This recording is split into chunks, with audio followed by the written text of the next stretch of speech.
Hello বন্ধুরা, welcome back to my channel.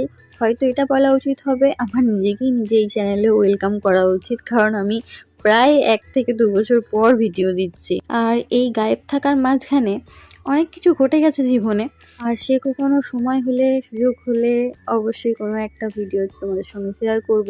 আর আমি যেটা দেখলাম, আমার রান্নার ভিডিওতে তোমরা বেশি আমাকে ভালোবাসা দিচ্ছ, তাই আজকে আরেকটি আমার মতো করে আমি একটা রেসিপি শেয়ার করছি। তো আজকে আমি যেটা বানাচ্ছি সেটা হচ্ছে থেচা পনিরের পরোটা। তো ভিডিওর প্রথমেই তোমাদের সঙ্গে থেচার জন্য যা উপকরণগুলি আমাদের লাগবে সেগুলি আমি তোমাদেরকে দেখিয়েছি। এবার এইভাবে ময়দাটিকে মেখে নিতে হবে খুব নরম করে। ময়দাটির মধ্যে আমি নুন, চিনি পরিমাণ মতো আর একটু টক দই আর পরিমাণ মতো জল দিয়ে মেখে নিয়েছি। তারপর আধ ঘন্টার জন্য ওটিকে রেস্টে রেখে দিয়েছিলাম। আর এখানে থেচার জন্য যে উপকরণগুলি আমি নিয়েছিলাম, যেমন হচ্ছে 5 কোয়া মতো আমি রসুন নিয়েছিলাম, বেশি করে বাদাম আর একটু ধনেপাতা আর 2টি কাঁচা লঙ্কা, তোমরা যেমন ঝাল খাও সেরকম দেবে। দেন সেগুলিকে আমি হালকা করে একটু ভেজে নিচ্ছি। আর তার সাথে সাথে তোমাকে আমাদের চারপাশের ওয়েদারটা একটু দেখালাম, কারণ আজকে আমি ছাদেতে রান্না করছিলাম। চারিদিকে একটু একটু করে মেঘলা করেছিল আর একটু একটু করে রোদ উঁকি মারছিল। ভাজা উপকরণগুলিকে নিয়ে আমি মিক্সিং জারিতে সামান্য একটু নুন দিয়ে, মানে পরিমাণ মতো যতটা তোমাদের প্রয়োজন হবে ততটা নুন দিয়ে ভালো করে মিক্সারে গ্রাইন্ড করে নিচ্ছি। মিশ্রণটিকে একটু নাড়িয়ে চাড়িয়ে দুবারে মিক্স করলে ভালো পেস্ট হবে।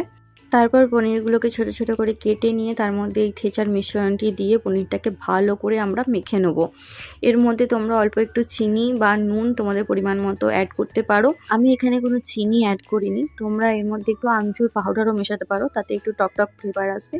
দেন ছোট ছোট করে লেচি কেটে, মানে যতটা বড় তোমরা পাউডারটা রাখতে চাইছো সেরকম আকারে তোমরা ছোট ছোট করে লেচি কেটে নেবে।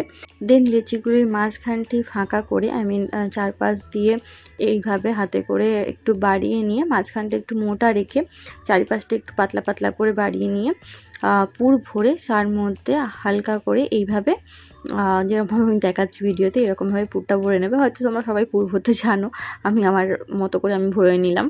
তবে হ্যাঁ, পুরটি ভরার পর এই সামনেটুকু একটু ভালো করে কেটে নিও, কারণ না কেটে নিলে না যখন বেলবে এই জায়গাটা একটু থিক থেকে যাবে, মানে বেলার পর তো তুমি বুঝতে পারবে না, বাট খাওয়ার সময় ওই জায়গাটা একটু শক্ত শক্ত লাগে। লেচিগুলোকে বেলার সময় তোমরা ময়দাও ইউজ করতে পারো বা আমার মতো করে তেলও ইউজ করতে পারো। দেন লেচিগুলোকে হালকা হাতে, বেশি চাপ না দিয়ে হালকা হালকা করে বেলে নিতে হবে, কিন্তু পুরটি এতটাই নরম থাকে যে চারিদিক দিয়ে একটু বেরিয়ে যাওয়ার সম্ভাবনা থাকে।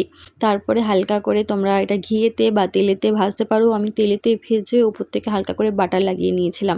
এটা আমি পরিবেশন করেছিলাম পোড়া মশলার আচারের চিকেন দিয়ে। এই রেসিপিটাও নেক্সট ভিডিওতে শেয়ার করব।